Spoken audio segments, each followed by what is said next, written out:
Hey everyone, um, welcome to the Muse, the Father's Day reading. This is a special teacher reading. We have a couple people, well, actually only one person who's not necessarily a teacher, but I have a feeling they will be a teacher. So we've changed this to teacher friends and just, what's the right word? I don't know, not much more than acquaintances. I would say Muse friends and people that are part of this. As you can see, I'm not in a seat over there. I'm not here, Sean Gervin. But anyways, thank you for joining us on this virtual event. We have the Muse Writer Center, if you don't know, is one of the largest literary centers in the country. We are, we have offer endless amount of classes. We've got about 70 online right now, a lot of them going through the summer, so make sure you check it out and register it. We also offer tuition assistance. We gave away about $30,000 in tuition assistance last year, and we want to keep doing that. So if you can't afford a class, need a little assistance, all you have to do is let us know, and we make sure you take that class. We do not want any financial reasons getting in the way of anyone enjoying creative writing. We also have a couple of really great virtual events coming up because we're not open yet. Phase 3, we might open, but who knows what's going on. We're all here together now, and that's all that matters. So coming up in the next couple of weeks, actually next week, there's a special reading presentation called Black Stories Matter. And we have 6 very talented writers of all different kinds have put together video presentations. We're going to watch them, and then we're going to have some discussion and questions, hopefully. Actually, Rebecca Coxwell is one of the presenters there. So make sure you check out our website so you can see all of the special things that we have going on, because the next couple of weeks are going to be jam-packed with a lot of fun things online.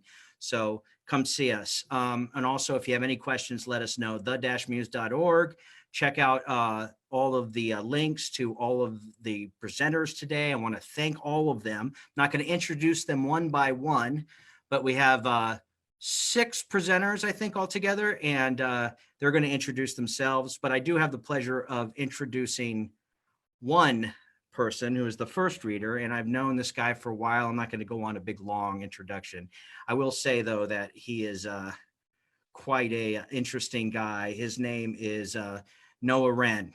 So he will be the first reader, and he's coming up right now. Okay, what's up, everybody? All you people out there live on Facebook, or watching us live, rather. My name's Noah Wren. I teach poetry at the Muse Writer Center. I teach the sort of intermediate class. It's a workshop class, and I've been working here for about 10 years now. And you can check out my work on the links provided, and you can get my chapbook that came out last year, Sinking City, on Finishing Line Press. I mostly write poetry, but I'm going to read an essay today, and I think I'm going to get started. I have a poem in my book about my daughter, who's 12, and I I haven't yet written anything about my son, who's 6, and so I felt really bad about that. I don't have any poems for my son, Cyrus, but there's been something I wanted to write about for a long time. And I figured I could try my hand in some nonfiction, which I've done before. But this is what I have for you today for this Father's Day event. It's called Right Now Always Happens. In season 4, episode 21 of the hit NBC sitcom 30 Rock, Tracy Morgan's character, Tracy Jordan, is having a hard time accessing some of his painful memories and experiences. He wants to dig deep into the emotional trauma of his real childhood so that he can bring it out and apply it to his character in the dramatic movie titled Hard to Watch. The problem is he can't remember what he can remember and what he has repressed. He says, "I remember being born, of course, and I remember learning how to ride a bike, but that was just last year." That episode originally aired May 13th, 2010. Almost exactly 10 years ago. Something about that episode and that line has stuck around in my memory and in my family's set of inside jokes, because if you ask my son Cyrus, who's now 6, if he remembers being born, he'll say, yes, in a matter of fact and confident way that it's like Tracy's "of course" is implied. I mean, shouldn't we all remember being born? Cy's insistence on being able to recall the moment of his birth is just one fascinating example of how since he's been around, I feel like time, either as I pass through it or it passes through me, however it works, has just been, well, weird. Time is this concept that kids come to understand each in their own way. Cy knows about AM and PM, but still asks if it's morning when the sun is still out at 8 p.m. Once, 4 years ago, I injured a muscle in my leg and I couldn't carry him up our stairs until I healed up. He was 2 then, but he talks about it now like he was there in the gym with me and saw me go down in pain. And he tells the story as if he's still bitter that I couldn't hold him. Last year, before a summer road trip to the Eastern Shore, he said he remembered how we drove to South Carolina once when he was 1. It's like he's demonstrating and understanding the time it takes to travel to different places. But then not long after we pulled out of the driveway that day, we're in the same neighborhood in the same city he's seen his whole life. He looks out the window and posits, I think we're getting close. This is how he processes time and space, not linearly, right? But on some sort of ever-shifting continuum. He tells us what he wants for Christmas every day. His birthday is in January, but his sister's is in February. So if his birthday is first, then why isn't he older than her? He says, Dad, I used to cry a lot when I was a baby, but I laugh more now because life is funnier when you grow up. It's as if his mind hasn't been straightened out yet and can dilate or contract time as he wishes. All the time, I worry about what he will remember when he grows up, like when he's my age and he's able to reflect on our relationship. My dad lived in another state my whole life. I saw him sometimes, I knew him sometimes, but I don't have any memories of him from my childhood. When I reflect on my life, when I'm trying to write about it, I say, I didn't grow up with a dad. He never saw me play soccer or basketball, never, not one game. And I played a lot of games. He never saw me hold the cross as an altar boy. He wasn't at my first communion or high school graduation. He never split up a fight between me and my brother. He never sat down with us to watch a movie. When I look back, there's just nothing. From my birth, March 7th, 1982, to right now, I've received no lessons from him about the world or love or respect or for fellow man. No example of how to face a world that's filled with hate or how to fight for what you believe in to make it better. How was I supposed to learn those things? How did I ever learn them? Did I ever learn them? Maybe it happened and I just don't remember. Maybe it's time that's got my memory all messed up. Cyrus and I are living in late spring, early summer of 2020, through that year's cruelest change of season. Cyrus has seen what is going on in the world. He's been in the back seat for all the discussions of all the crises. His school closed. He's not allowed in parks. He knows a man named George Floyd was killed by a police officer. He's heard the news, seen the crowds of people marching and chanting with masks and signs come through our neighborhood just a block away. We could hear them one night, so we walked down to join. I told him, they're angry that Mr. Floyd died. He wanted to make a sign too. So we painted up a poster board together. We splattered all the colors we had in our art basket, Pollock style. Then we stenciled over with black spray paint, no justice, no peace. And we hung it up at a nearby park fence that has become a community memorial. It's so weird. He's growing up in a time of pandemic and protest. What is it like for a kid to have to be that young and witness the world he's just starting to understand seemingly crumble apart? I want to tell him there's nothing to be scared about, but I'm not sure if I can. But I'm here. I'm not in another state. So I can't help but wonder, I still can't help but wonder what kind of job I'm doing. I never had a dad to show me how to be a dad. So how can I be sure what I'm doing is right and that my efforts won't get lost in some messy continuum? On June 12th, 2020, Dave Chappelle released his latest stand-up special called 846. In it, he describes his first time experiencing an earthquake in LA in the early 90s when he was still an emerging comic. He says, "I didn't know what to do, and I thought I was gonna die, and it felt like it lasted forever, but it only lasted for 30 seconds. 30 seconds, he felt like his life was going to end, like his legs were giving out. The floor, the apartment, the whole city of LA was gonna crumble underneath him. He's from DC, so no one ever taught him what to do during an earthquake." Then he goes on to compare that 30 seconds to the 8 minutes and 40-second long video of George Floyd's murder. How that officer had his knee on that man's neck for 8 minutes and 46 seconds. And that George Floyd called out for his mama before he died because he knew he was going to die. Dave Chappelle's time of birth was 8:46 in the morning. He explains how he remembers that and it stuck with him. He can picture it on his birth certificate. While he's making all these connections, he recalls the moment he was with his dad on his deathbed. When his dad died, he called out for his mama because he knew he was going to die.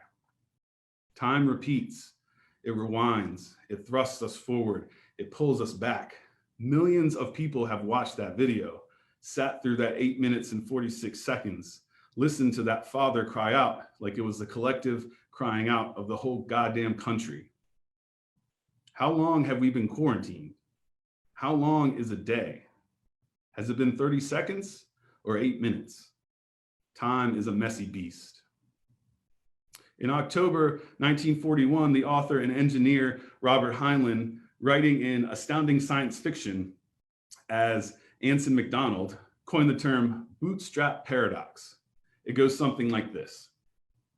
Imagine one day Cyrus receives a mysterious package. There's no note saying who sent the package or why it's been sent to him. Confused but curious, he opens the package to find a book about how to build a time machine. He dismisses it at first as some sort of joke, but after reading through the book, he starts to believe that it might actually be real. He decides to give it a go, and although it takes him 10 years and several failed attempts, he finally builds a working time machine. In those 10 years, he never finds out where the book came from or why it was sent to him. But then it suddenly hits him. He grabs the book, jumps into the time machine, travels back in time 10 years, leaving the book for his younger self to discover. But where did the book originally come from? He can only build the time machine if he discovers the book, but he can only discover the book if he builds the time machine. It appears that the book has not been created by anyone, but it's just stuck in an endless causal loop. So imagine he goes back further in time and meets a young Albert Einstein before he was famous. Cyrus gets to know him and they discuss the nature of existence. And it is Cyrus who teaches Einstein the theory, which he later publishes many, many years later. And I discuss, which Einstein later publishes. And then many, many years later, Cyrus and I discuss time travel while watching Avengers Endgame. So who here came up with the theory? This is the bootstrap paradox. It works with one of three things. One, an object, like the book, or maybe it's a hand-painted sign. Two, a piece of information, like how to survive during an earthquake. Or three, a person, perhaps a father, a mother, a parent, a child. There's always one of these three elements in the paradox. Most adults often think of time like this. Event A in the past causes event B in the present, which will cause event C to happen in the future. Time passes in a straight line from A to C, with the future always uncertain and dependent on our actions in the past and present. In the paradox, event C causes event A, which would mean that the future event has already happened. Time is messy, right? This obviously doesn't fit with a typical linear understanding of time. It seems better suited for the mind of a 6-year-old, a world where the past, present, and future are all equally real and all taking place right now. Day is night, Christmas is always tomorrow. But this is hard for us to understand because we always only experience the present moment subjectively. Does Cyrus or any of us time travelers have the choice to build our time machine, or is it already determined that we will build it? Otherwise, how could we have received the book, the information, or the person we need to create our future?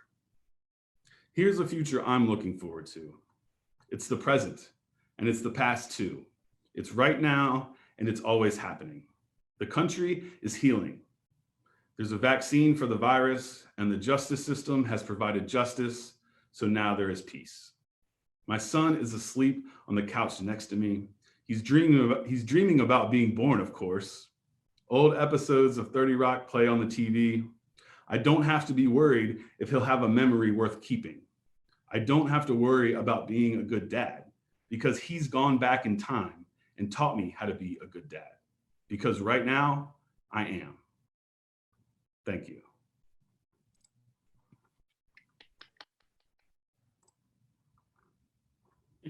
Yeah. Oh, yay. That's beautiful.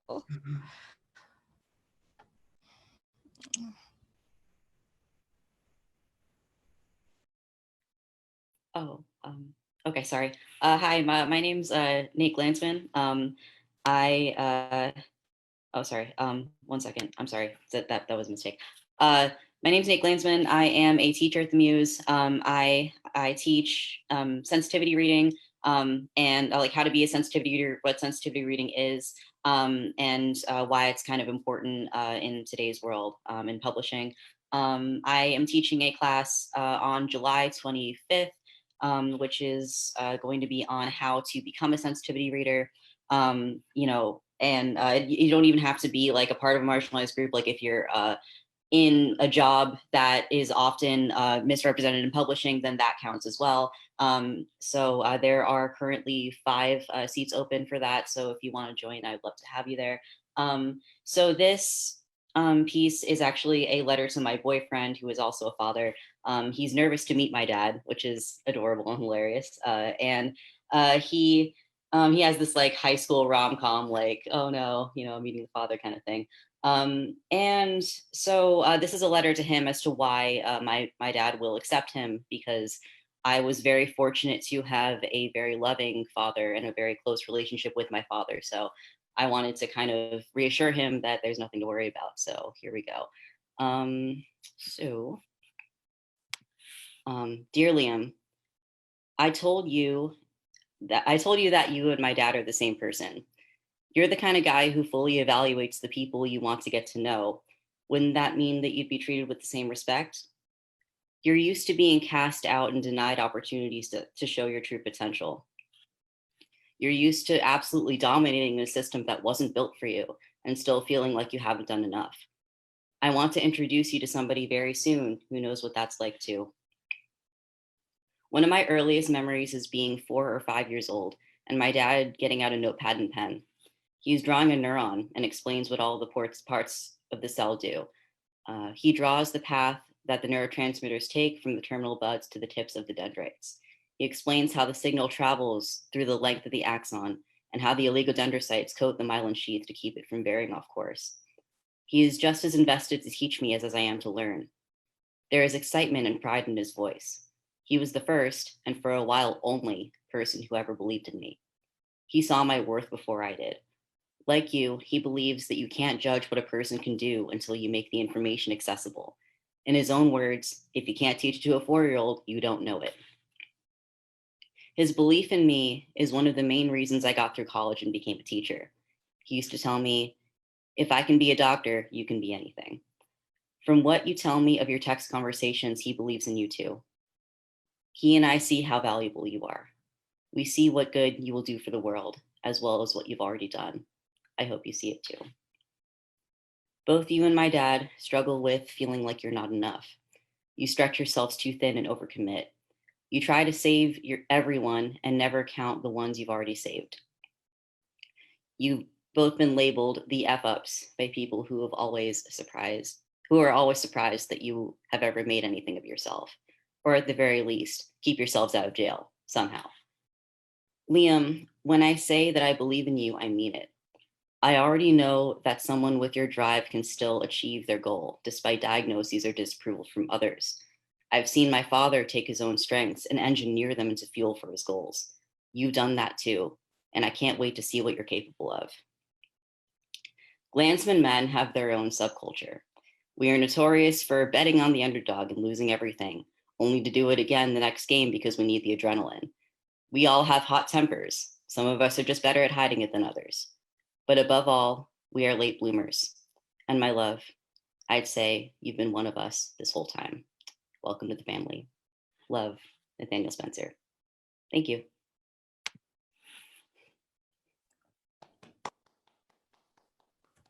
That was beautiful. Yes. Is next. I think I am. So my name's Steve. The way I know the Muse is I was in the military for a long time, and I was stationed in Norfolk, Virginia, and I spent about 3 years there. And during that time, I worked with Noah and Tom and Sean, taking classes there. So now I'm a MFA candidate at the University of Minnesota, and Peter Campion's my advisor. Hey, Peter. I can't, let me get to where I can see myself. That's what I want. Okay, so I've got 3 poems. One's about my father, one's about my son, and one's about my daughter. So I'll just, this one about my father's new, so it might be a little rough around the edges. Heritage Television, circa 1998. You are so many difficulties. The man on the color console, that is you. And the one on the sofa beside him, your arm around his brother, that version seems troubled.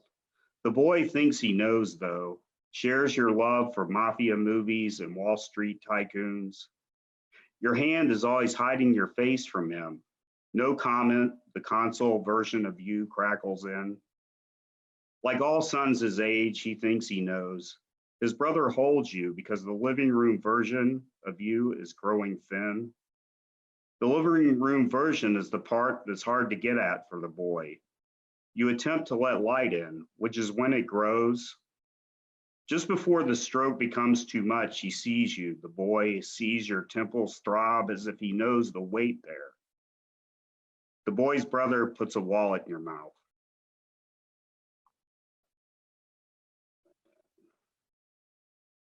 This is the next one. This one's about my son. I'm divorced, and so my children live in Atlanta. And this sort of speaks to getting used to having that relationship and trying to maintain it, even though it's distant geographically. So this one's called The Monitor. The Monitor. Let's build a ship and then add the large turret, I said. You giggled and shook me, then I shook you. We laughed, it made our screens jiggle. You said my face was wobbly on your tablet. All my fatherly features turned bright babble of pixel. Let's build a ship and then add the large turret, I said. Boxes upon boxes of gray plastic models. I had them sent to you so we could pretend. Boxes upon boxes of the gray plastic models. I had them sent so I could feel myself inside of your room. Let's build a ship and then add our little men, our little crew. So you propped me square against the edge of your bed and turned away to construct our vessel. I studied you this way, tidy in my monitor for days. Let's add the large turret and see how far it will fire. The yellow foam bullets you shot me with were soft against my cheek. The yellow foam bullets, I still feel them through the radiant circles on my screen. Let's add an anchor and then we'll have all that we need. But you didn't hear me this time, so I stared at your ceiling. I watched you rummage through the pieces, knowing the pieces would thin as your ship neared completion. That's the fan I installed last year, I said. I touched my face today, tried to feel our imaginary wounds. And then this last one's about my daughter. It's titled Visitation. I reached into my green winter coat pocket and found it. It was a drawing full of stick figures in various sizes, a child's drawing. I want to tell you how I began to cry and laugh uncontrollably when I saw it. Another slip of awkward origami, the penciled signature of oblong heart. My daughter, you are all about hidden in the random. You with your pieces of paper torn from yellow memo pad and tucked away beneath the lint or otherwise placed in the psyche. Today, there are no more notes, but I dream I am finding them in shoes I never wear. So many strange experiences because I miss you. A strand of spiral ink held my hand and one pulled from my coffee today. And there is this one where you have made many question marks surround the idea of me.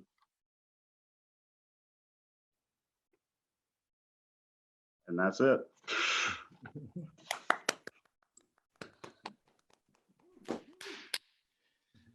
So let me see. First, let me ask, is this working? Can you hear?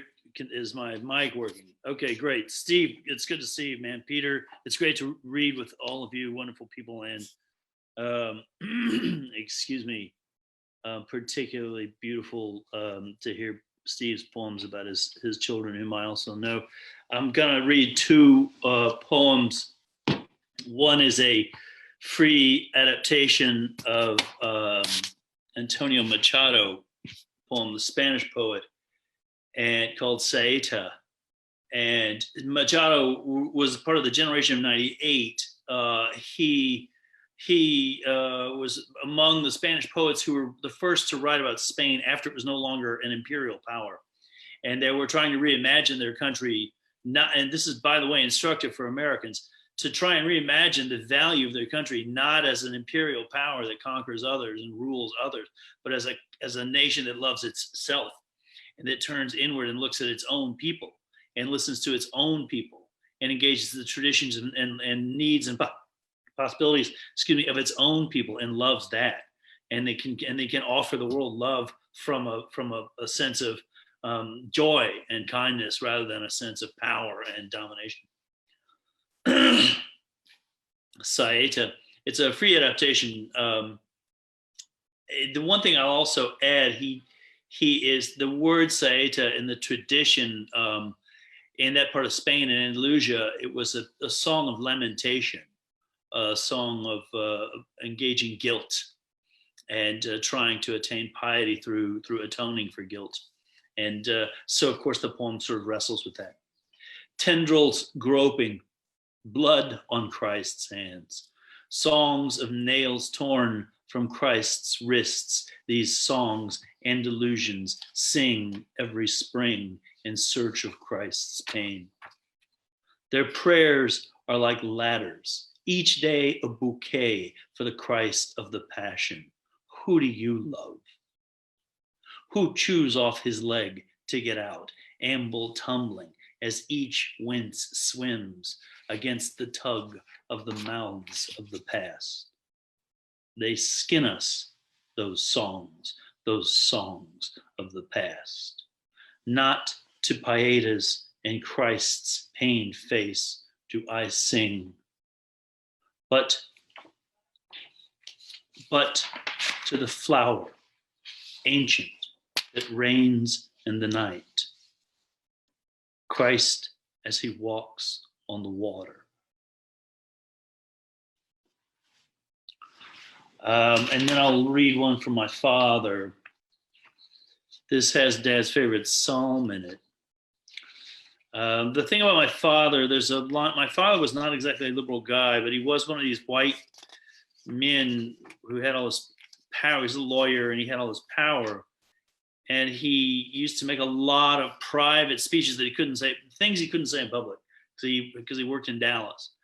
And he used to talk about the illegality and unfairness and cowardice of racism, and that he would take any case where he thought somebody had been arrested without probable cause, and it happened all the time in Dallas. And it, he died at age 69. Lawyers don't take care of themselves, or at least this one didn't. But he didn't need to die that young. But he did sort of feel like, I have this. You have to be able to do what you believe is just when nobody's looking. You can't just do it for applause. This is among the many things that he was sort of instructive about. Father to son. Like Odysseus to his son, I'd like to pray and have it reach him. And I'd like to hit the light switch in his room 8 minutes early, cover my laughter at his groans, and say, the Lord of hosts is with us. This vision of yours, it's a ticklish thing, a feather near some snoring giant's nose. Be careful with it. All conflict is a web of many forces, Tom, not just a flash of some temper. You think anger brings superior force to bear? Tom, David defeated Goliath with a rock.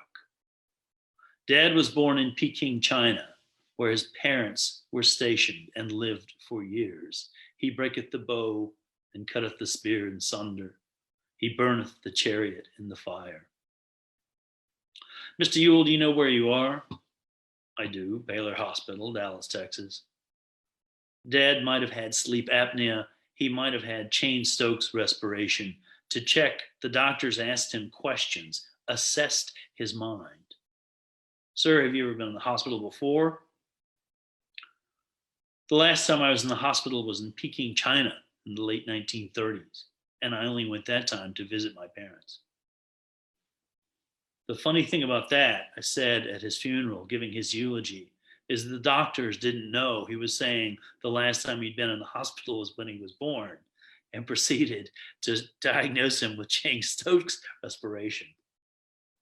From the back of the chapel, lawyers he practiced with, loud guffaws, men slapping their knees.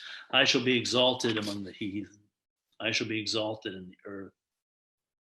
Dad died aged 69. He worked himself to death helping people who were not receiving justice. The heathens were not those who didn't go to church. They were those who made and kept too much money, those for whom the world was there to be conquered.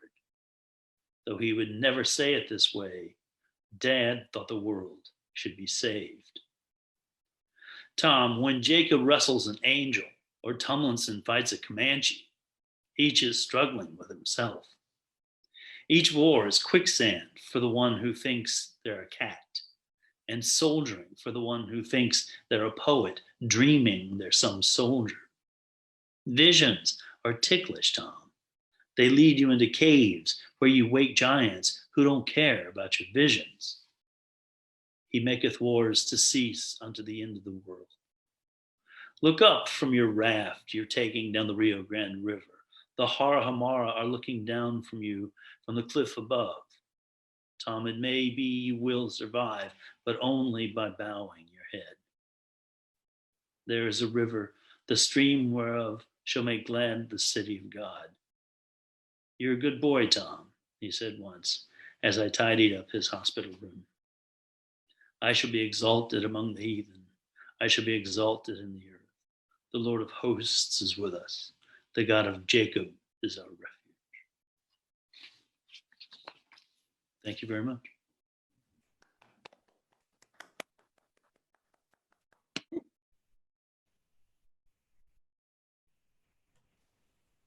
That was beautiful. Thank you, Tom. Can everyone hear me? Mm-hmm. All right, cool. Awesome. My name is Rebecca Coxwell, and I'm a teacher at the Muse. Right now I'm teaching a couple of classes. I have a Saturday workshop that I'm teaching with a few other wonderful teachers for teens. And then I have one coming up on Tuesday for teens. And I believe the Monday after that, I have an adult fiction class as well. Do check out my page. I believe I have a link to my website so you can read some of my work. And I have a book coming out in September or October. We'll see, sometime this fall. So, but yeah. So then I'll just go ahead and begin.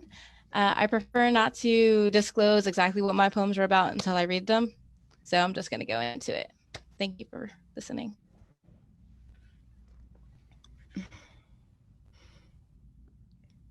My father is a tree. As a kid, I marveled at the carved smile. I'd stretch up my arms and run my fingers in the groove of the elliptical curve. I'd pull up a stool and put my face on either sides of the bark and put my eyes up to the oval split in two pieces, sat next to each other like two-dimensional upside-down hills. I'd pretend I could see wood nymphs inside.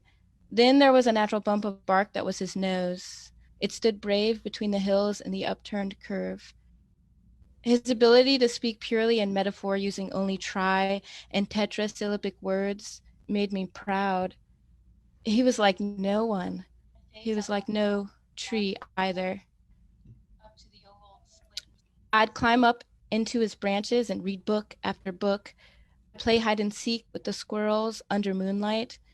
Under the new moon, I'd sing myself to sleep. It was my mother that ruined it. Said I was just like him. But how, I thought. I am not a tree. It was then I saw he had no face. It was then I saw he had no arms. It was then I could not remember him saying, I love you. Apples. My grandfather was a massive apple tree. His trunk was so wide I couldn't wrap my child's arms around it. He would stretch out his branches throughout the forest to find us, stretch out his roots under the ground to listen to the murmurings of the mole people, send out the squirrels to lead us back to him. They would leave a trail of his bright red apples for us to follow. Our ravenous hands would grab them up and eat. We agreed the little one should eat first, and I, at the back by myself, last. But my grandfather always made sure the squirrels laid enough apples. My mother would carry us far from him, even to other forests. He'd have the squirrels come and go, leaving apples for weeks at a time. At night, we couldn't see the apples. He would send lightning bugs to illuminate our apple path so we wouldn't get lost in the dark. We always made it home to him. Not even the jaguars hunched up in the trees watching us with their marble eyes bothered us. Not when we followed that path. And when we approached that familiar dirt path that we'd walked so many times before, when I saw the very top of his canopy from below, my heart would pick up. I'd feel it, muscle made up and filled with blood in my chest, and I'd wish with all of it I was an apple tree too. I love folding chair. The proof of our failure sits on 5x7s and 4x6s in a big collage-style frame on the table we were given that now sits in my new apartment on the ground floor. My roommate is making some kind of sarcastic comment about my cleanup job. He figures since my new guy is sitting perpendicular to me, I'll relent. Pick my lazy ass up and hang those pictures of our life, now gone, or throw them away. Clean up the clutter, but I miss the kingdom I built for you. The sand-colored tiles above the garden tub our son and daughter took their first baths in, the dust-colored carpet worn down in the living room from my pacing back and forth the first time our son was sick, the first vaccine he got, when his teeth came in, when our daughter's stomach was upset, when I wanted to walk with her, my sleeping baby, because she was growing so fast and she was our last. Did you know? I miss even you sometimes. In the most abstract sense, like seeing you sitting cross-legged, but somehow your knees still up against your chest, you, the folded chair, your tongue stuck to your upper lip, so I could only see the bottom of your tongue, swirls of red and gray overlaying muscle, and somehow still balancing a pin between your teeth, a ticking time bomb because you'd always chew the bottom, and always were surprised when they bled or exploded in the wash, staining the lining of all of your jean and khaki pockets blue because it was always a blue pen. And of course, you singing some pop song I hated then that I would love eventually after 200 times. But you'd convince me. Yeah, you. My folded chair. I miss you. That's it. Thank you, guys.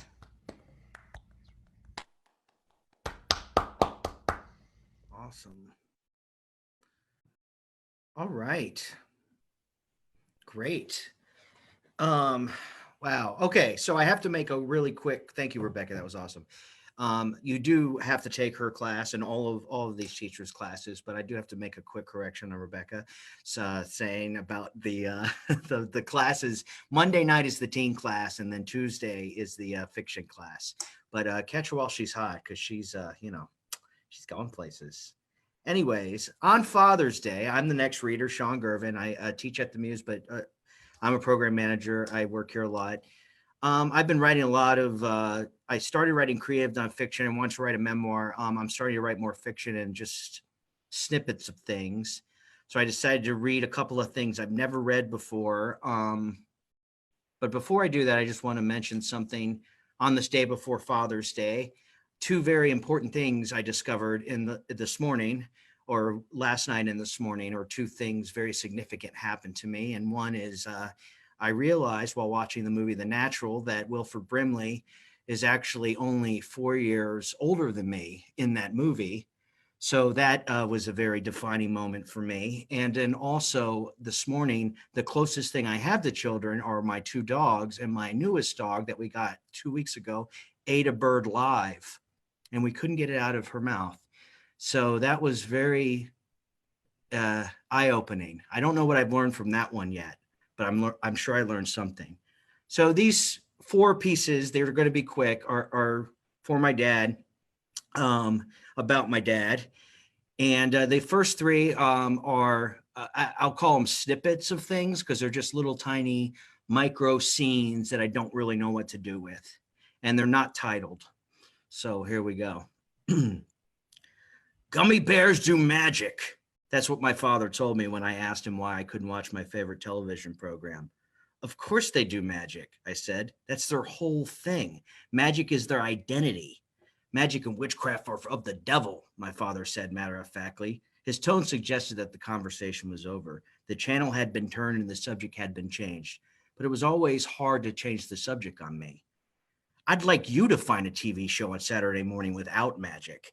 If you don't like it, don't watch. No Smurfs, no gummy bears, any discussion. What about Scooby-Doo? Scooby-Doo is fine. Number 2. When I was 15, Uncle Richard took us to see Point Break. It was rated R. This was a problem for Uncle Richard, but I still wasn't allowed to see rated R movies. Or this wasn't a problem for Uncle Richard. However, when I was 14, the summer before, my dad took me and my cousin Bry Guy to see Midnight Run. Why is Midnight Run rated R? My father interrogated the girl at the ticket counter. What do you mean? Is it language? Lots of bad language? Yeah, I think so. There isn't nudity, is there? Is there nudity? No, I don't think so. 3 for Midnight Run. That was a funny fucking movie. My dad loves dogs. As a kid, I had a chocolate lab named Maggie. Dad always talked about finding her a mate, kind of like how he would also talk about getting a pickup truck every time a Ford commercial would come on. That's the vehicle I want to own one day, a big black truck. Maybe one day, maybe one day. He would trail off the same way every time my little brother would beg for a dog. Maybe one day, maybe one day. That day came finally when my father arrived home with a handsome yellow Labrador. I love him, I love him, I love him, I love him, my little brother yelled over and over again between dozen puppy hugs and puppy lickings. I was excited too, but after a solid 10 minutes of this display of unfettered, joyous affection, both my father and I began to feel a little uncomfortable. Settle down there. Let's give the little guy a rest. My brother took a break from his tickle fight with his new dog. Both of them sat up and began panting. My dog put down a bowl of water for the dog, or my dad put down a bowl of water for the dog, and he started lapping away. So what's his name? I said. I'm gonna call him Samson, my brother screamed while pulling the dog away from the water bowl with a massive embrace. No, my father interrupted. He's already got a name. It's Mutford. I didn't hate it. No, I like Samson. His name is Mutford, damn it. My father had made up his mind. If you don't like it, I'm taking him back. No, Mutford. I love Mutford. My brother grabbed Mutford as tight as he could. I could have sworn that the dog kind of looked disappointed he was staying, but I had an active imagination at the time. Come on, Mutford, my brother said, leading him to the backyard. Under his breath, he whispered, Good boy, Samson. Good old Mutford, my dad smiled. Maggie had finally found a mate. All right, this final piece is a piece. As a writer, a lot of people ask me, are you ever happy with what you've done? And the answer is no, you never are. You can always do better. So this is the very first piece I ever had published, and it was when I first entered my MFA program, and it was published by the Goddard student literary journal, and it was only published online. And I've always been ashamed of it, quite frankly. I like the content, but I decided to just take it, since I've never read it out loud. I've decided to just rewrite it today and, shorten it up a little bit. It's about my dad, and I'm going to say it's untitled. I didn't want to puke. That would be a very unmanly way to start my first day at sea. Choppy water today, my father said as I pressed my cheek against the cool steel railing at the front of the ship. They calmed down in an hour or so. The jerky movements did make me queasy, but they didn't seem to bother my little brother, who just stared at the sea like the vast mystery it was. My father laughed. You can puke if you want. Nah, Mom gave me seasick pills. Those don't work, so puke over the side. If you puke on the deck, the boot will have to clean it up. I'll be back in an hour. Stay here and watch the waves. Will we see dolphins? My brother chirped. It's too early for dolphins. Maybe on the way back. My father sauntered off to the middle of the ship and disappeared behind the metal door. How odd it seemed that someone acted so casual about seeing dolphins. My brother and I took a long breath. The Gulf of Mexico seemed endless. It was family day on the Coast Guard Acushnet. For my brother and me, this was a rare opportunity to spend the day with our father, whose job kept him away from us a lot of the time.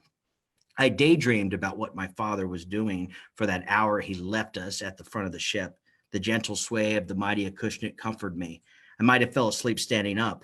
Sooner or later, my dad was back, standing solidly straight on the uneven deck. We met everyone, the engineers, the quartermasters, the officers, the ensigns, the recruits, and our favorite, the mess hall attendants. Chief Dees is in charge of the grub, my father said.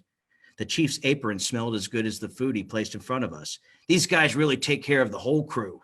We devoured the macaroni and cheese like starving pirates. Chief Dees smiled. Glad you like it, boats. My dad was a senior petty officer, bosun mate, second class. He had power, and it impressed me watching my father dole out chores to the lesser-ranked crew members. After lunch, some guy named Ensign brought a list to my father. Spring cleaning today, Ensign said. We need to scrub behind the lockers. The captain wants the space looking shiny. He said the word shiny in a very dramatic way, as if the word held a special meaning to him. My dad took the list and saluted Ensign. Well, the boot will be cleaning that, my father said. Who's the boot? New guy. Dad walked swiftly down the corridor. The new guy does the crap work. I never aspired to become a boot. My dad did have power, but there were plenty of people that had power over him, like Ensign, who was a nice guy, according to my father, not like Commander CS. Who's that? I said. Commander Chicken Shit, my dad said under his breath. My little brother and I looked at each other wide-eyed before laughing. It's just a nickname, my father said. I need to take care of a few chores. Why don't you just make the boot do them? Because some things are just important enough for me to handle and not important enough for the guy above me to take care of. He slowed down his speech. Shit rolls downhill. My little brother and I nodded our heads as if we completely understood. My dad opened the metal door to a room with chairs and a TV. Stay here until I get back. My dad was gone for a while, most of the day maybe, but he was back in time for the dolphins. They swam along the front of the ship on the way to port, jumping in and out of the water. There must have been 20 of them. My brother and I smiled and pointed and laughed and just felt a blissfulness that can never be fully described accurately. My father patted us on the back as the wind whipped our faces raw. As a grown man, when I search for memories, picturesque memories of father and son moments, the day on the ship is the most vivid and special to me. Is it because of the salty air or Chief D's macaroni and cheese or the magnificent dolphins? I don't know. One afternoon during a rare moment in my late teenage years that my father and I were speaking, I asked, remember when you left us on the dock of the Acushnet that morning? Yes, my dad said. What were you doing? My job. That was his job. My father was a sailor, and on that day at sea, I was lucky enough to see him as a sailor. I'm not sure why I asked him that question on that day, but I am glad I did. Thank you.